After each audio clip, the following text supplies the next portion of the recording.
ಬನ್ನಿ ಸ್ನೇಹಿತರೆ, ನಮ್ಮ ನಮಸ್ತೆ ಹಿಂದೂಸ್ತಾನ್ ಹಿಂದಿನ ಎಪಿಸೋಡ್ಗೆ ಎಲ್ಲರಿಗೂ ಸುಸ್ವಾಗತ. ನೋಡಿ, ಹಾರ್ಟ್ ಅಟ್ಯಾಕ್ ಕರ್ನಾಟಕದಲ್ಲಿ ಜಾಸ್ತಿ ಆಗ್ತಾ ಇದೆ, ಹಾಸನದಲ್ಲಿ ಜಾಸ್ತಿ ಅಂತ ಹಾರ್ಟ್ ಅಟ್ಯಾಕು.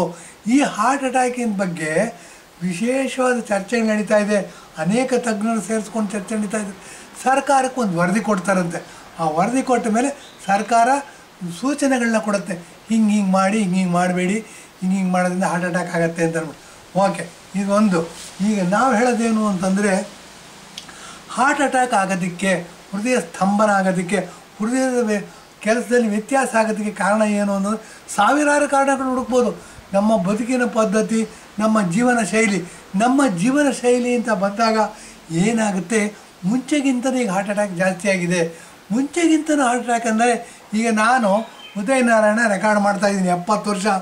ನಾವು ಹೈಸ್ಕೂಲಲ್ಲಿದ್ದಾಗ ಹಾರ್ಟ್ ಅಟ್ಯಾಕ್ ಅನ್ನೋದು ಭಾಳ ವಿಶೇಷವಾದ ಕಾಯಿಲೆ, ಆಗ್ತಾನೇ ಇಲ್ಲ.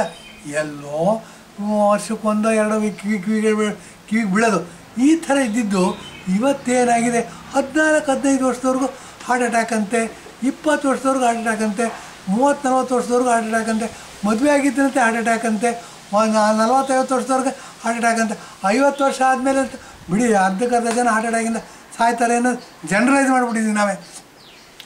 ಈಗ ಮಾಡೋದ್ರಿಂದ ಏನಾಗಿದೆ, ಹಾರ್ಟ್ ಅಟ್ಯಾಕ್ ಅನ್ನೋದು ಬಹಳ ಜೋರಾಗಿ ವ್ಯಾಪಿಸ್ತಾ ಇದೆ. ಹಾಸನದಲ್ಲಿ ಹಾರ್ಟ್ ಅಟ್ಯಾಕ್ ಆಗಿ ಇದಾಗಿರೋದು. ಎಲ್ಲೆಲ್ಲಿ ಹಾರ್ಟ್ ತಜ್ಞರಿದ್ದಾರೆ, ಜಯದೇವ ಇನ್ಸ್ಟಿಟ್ಯೂಟ್ ಆಫ್ ಕಾರ್ಡಿಯಾಲಜಿ ಇರ್ಬೋದು ಮೈಸೂರಲ್ಲಿ, ಗುಲ್ಬರ್ಗಾದಲ್ಲಿ, ಬೆಂಗಳೂರಲ್ಲಿ, ಟಿ ವಿನಲ್ಲೆಲ್ಲ ತೋರಿಸ್ತಾ ಇದ್ದಾರೆ. ಫರ್ಲಾಂಗ್ ಗಟ್ಟಲೆ ಕ್ಯೂ ಹೃದಯ ಚೆಕ್ ಮಾಡಿಸ್ಕೋಬೇಕು ಅಂತ. ಈ ಮಟ್ಟಕ್ಕೆ ಬಂದು ಹೋಗಿದೆ ಅಂತಂದರೆ ನಿಜವಾಗ್ಲೂ ಯೋಚನೆ ಮಾಡಬೇಕಾದಂಥ ವಿಚಾರನೇ ಹೌದು. ಹೀಗೆ ಯೋಚನೆ ಮಾಡಬೇಕು ಅಂತಂದಾಗ ಹೃದಯ ಕೆಲಸ ನಿಲ್ಲಿಸೋದಕ್ಕೆ ಸಾವಿರಾರು ಕಾರಣಗಳಿವೆ. ಸಾವಿರಾರು ಕಾರಣಗಳಲ್ಲಿ ಮೊದಲನೇದಾಗಿ ನಾವು ಆನುವಂಶೀಯದ ಪರಿಣಾಮಗಳೇನು ಅನ್ನೋದ್ರ ಬಗ್ಗೆ ಮಾತಾಡಿದ್ದೆ. ನಮ್ಮ ತಾತ ಮುತ್ತಾತಂದ್ರೆ ಏನು ಆಹಾರ ತಿಂತಾಯಿದ್ರು, ನಮಗಿಷ್ಟ ಇರಲಿ ಬಿಡಲಿ ಅದನ್ನೇ ಕಂಟಿನ್ಯೂ ಮಾಡಬೇಕು. ಹಾಗೆ ಮಾಡೋದ್ರಿಂದ ಏನಾಗುತ್ತೆ, ಹಾರ್ಟ್ ಅಟ್ಲೀಸ್ಟ್ 3 ವರ್ಷ ಕೆಲಸ ಮಾಡುತ್ತೆ. ಕೆಲಸ ಮಾಡ್ತಾ ಏನು ಹುಟ್ಟಿರುತ್ತೆ ಸಾವು ನಿಶ್ಚಿತ, ಆದರೂ 3 ವರ್ಷ ಆರಾಮಾಗಿ ಕೆಲಸ ಮಾಡುತ್ತೆ. ಕೆಲಸ ಮಾಡಿದ್ರೆ ಸ್ವಲ್ಪ ಕಡಿಮೆ ಆಗ್ಬೋದು, ನಾವು ಆರೋಗ್ಯವಾಗಿ ಇರಬಹುದು. 3 ವರ್ಷವೂ ಹಾರ್ಟ್ ಪ್ರಾಬ್ಲಮ್ ಆಯಿತು ಅಂತ ಆಸ್ಪತ್ರೆಗೆ ಹೋಗಿ ಲಕ್ಷಾಂತರ ರೂಪಾಯಿ ಖರ್ಚು ಮಾಡ್ತಕ್ಕಂಥ ಅವಕಾಶ ಬರೋದಿಲ್ಲ ಅನ್ನೋದನ್ನು ಖಾತ್ರಿಪಡಿಸ್ಕೋಬೋದು. ಹೀಗೆಲ್ಲ ಇದ್ದಾಗ ಏನಾಗುತ್ತೆ, ಈ ಹಾರ್ಟ್ ಅಟ್ಯಾಕ್ ನಮ್ಮ ಬದಲಾದ ಜೀವನ ಪದ್ಧತಿ ಎಷ್ಟು ಕಾರಣ ಅಂತ ಹೇಳಿದಾಗ ನಮ್ಮ ಮೊಬೈಲ್ ಬಗ್ಗೆ ಮಾತಾಡಬೇಕಾಗತ್ತೆ. ನೋಡಿ, ಈಗಂತೂ ಮೊಬೈಲ್ ಏನಾಗಿತ್ತು, ಬೇಸಿಕ್ ಹ್ಯಾಂಡ್ಸೆಟ್ ಅಂತ ಹೇಳೋರು.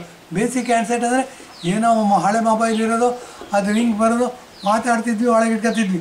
ಈಗ ಸ್ಮಾರ್ಟ್ಫೋನ್ಗಳು ಬಂದಿದೆ. ಸ್ಮಾರ್ಟ್ಫೋನ್ಗಳು ಬಂದಿರೋದ್ರಿಂದ ಫೇಸ್ಬುಕ್ಗಳು ಬಂದಿದೆ, ಇನ್ಸ್ಟಾಗ್ರಾಮ್ಗಳು ಬಂದಿದೆ, ವಾಟ್ಸಪ್ ಬಂದಿದೆ, ಏನೇನೋ ಆ್ಯಪ್ಗಳು ಬಂದಿವೆ. ಅದರಲ್ಲಿ ಏನು ಮಾಡ್ತೀವಿ ನಾವು, ಅದ್ರ ಮುಖಾಂತರ ವ್ಯವಹಾರ ನಡೆಸ್ತೀವಿ. ದುಡ್ಡಿನ ವ್ಯವಹಾರ ಇರ್ಬೋದು, ಏನಾದರೂ ನೋಡಿ ಶಾಂತವಾಗಿರುತ್ತೆ. ಬೆಳಗ್ಗೆ ನಿದ್ದೆ ಮಾಡಿ ಇದು ಮಾಡಿರ್ತೀವಿ. ಬೆಳಗ್ಗೆ ಯಾರೋ ನನಗೆ 20,000 ಕೊಡಬೇಕು, ಕೊಡ್ತೀಯಲ್ಲ ಇವತ್ತು ಮನೆ ಹತ್ರ ಗಲಾಟೆ ಮಾಡ್ತೀನಿ ಅಂದರೆ ಹೃದಯ ತಡ್ಕೊಳ್ಳೋದಿಲ್ಲ ಒತ್ತಡವನ್ನು. ಏನಾಗುತ್ತೆ, ಏರ್ಪೇರಾಗುತ್ತೆ. ರಕ್ತಕ್ಕೆ ಹರಿತಕ್ಕಂಥ ರಕ್ತ ಸಂಚಾರ, ಹೃದಯಕ್ಕೆ ಹರಿತಕ್ಕಂಥ ರಕ್ತ ಸಂಚಾರ ಜಾಸ್ತಿ ಆಗುತ್ತೆ, ಇಲ್ಲ ಕಡಿಮೆ ಆಗುತ್ತೆ. ಇದಕ್ಕೆ ಹೃದಯ ರೆಡಿ ಇರೋಲ್ಲ. ಯಾಕೆಂದರೆ ಹೃದಯನ ನಿದ್ದೆ ಮಾಡಿದಾಗ ಅದು ಮಾಡ್ತಕ್ಕಂಥ ಕೆಲಸದ ರೀತಿಯೇ ಬೇರೆ, ಮತ್ತು ನಿದ್ದೆಯಿಂದ ಎದ್ದ ಮೇಲೆ ಮಾಡ್ತಕ್ಕಂಥ ಇದು ಬೇರೆ. ಏಕದಮ್ ಈ ಬದಲಾದ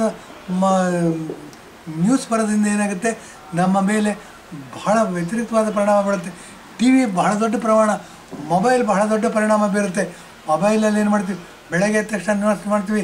ಮಾಡಿದ ತಕ್ಷಣ ಏನಾಗುತ್ತೆ, ಡಿ ಕೆ ಶಿವಕುಮಾರ್ ಅವರು ಉಪಮುಖ್ಯಮಂತ್ರಿ ಅಂತೆ, 2.5 ವರ್ಷ ಒಪ್ಪಂದ ಮಾಡ್ಕೊಂಡಿದ್ದಂತೆ, ಇವರು ಮುಖ್ಯಮಂತ್ರಿ ಆಗಬೇಕು, ಸಿದ್ದರಾಮಯ್ಯನವ್ರು ಬಿಡ್ತಿಲ್ವಂತೆ. ಅನೇಕ ಜನ ಒಕ್ಕಲಿಗರಿಗೆ ಏನಾಗುತ್ತೆ, ಜಾತಿಯ ಬಗ್ಗೆ ಅಭಿಮಾನ ಇಟ್ಕೊಂಡ್ರವ್ರಿಗೆ ಹಾರ್ಟ್ ಮೇಲೆ ಏರ್ಪೇರಾಗುತ್ತೆ. ಅದೇ ಥರ ಕುರುಬರು ಏನಾಗುತ್ತೆ, ನ್ಯಾಯವಾಗಿದ್ದರೆ ಹೌದು 2.5 ವರ್ಷ ಸಿದ್ದರಾಮಯ್ಯ ಬಿಟ್ಕೊಡ್ಬೇಕಿತ್ತು, ಯಾಕೆ ಬಿಟ್ಕೊಡ್ತಿಲ್ಲ, ನಮ್ಮ ಇಡೀ ಸಮುದಾಯಕ್ಕೆ ಕೆಟ್ಟ ಥರ ಬರುತ್ತಲ್ಲ ಇದರಿಂದ ಅಂತ ಯೋಚನೆ ಮಾಡ್ತಕ್ಕಂಥ ಜನನೂ ಕುರುಬರು ಇದ್ದಾರೆ. ಇವ್ರಿಗೂ ಸಹ ಏನಾಗುತ್ತೆ, ಹಾರ್ಟಿನ ಮೇಲೆ ಭಾಳ ಒತ್ತಡ ಬೀಳುತ್ತೆ.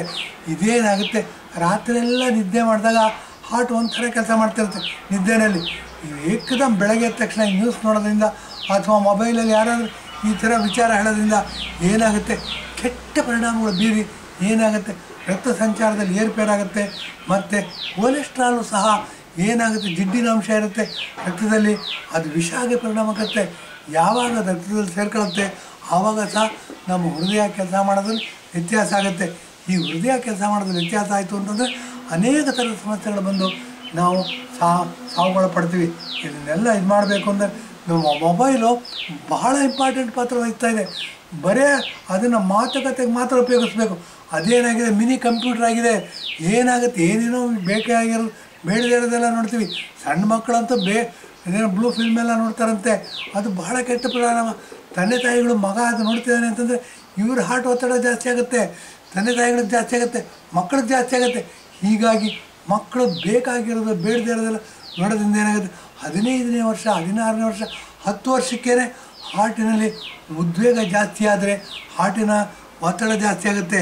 ಒತ್ತಡ ಜಾಸ್ತಿ ಆಗುತ್ತೆ ಅಂತಂದರೆ ಹಾರ್ಟಿಗೆ ಹರಿತಕ್ಕಂಥ ರಕ್ತದ ಪ್ರಮಾಣ ಜಾಸ್ತಿ ಆಗುತ್ತೆ, ಮತ್ತು ಹಾರ್ಟಿಂದ ಹೋಗ್ತಕ್ಕಂಥ ರಕ್ತದ ಪ್ರಮಾಣದಲ್ಲಿ ವ್ಯತ್ಯಾಸ ಆಗುತ್ತೆ.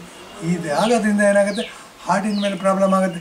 ಹೀಗಾಗಿ ನಮ್ಮ ಮೊಬೈಲ್ ಏನಿದೆ, ಅದು ಸ್ಮಾರ್ಟ್ಫೋನ್ಗಳೇನಿದೆ, ಭಾಳ ಮೆಚ್ಯೂರ್ಡ್ ಆಗಿರೋರು ಮಾತ್ರ ಉಪಯೋಗಿಸ್ಬೇಕು, ಮತ್ತು ಭಾಳ ಅವಶ್ಯಕತೆ ಇದ್ದರೆ ಮಾತ್ರ ಅದನ್ನು ಉಪಯೋಗಿಸ್ಬೇಕು ಅಂತೇಳಿ ಇಂದಿನ ಎಪಿಸೋಡಲ್ಲಿ ಭಾಳ ಮುಖ್ಯವಾಗಿ ತೊಗೊಂಡು ಮಾತಾಡ್ತಾ ಇದ್ದೀವಿ.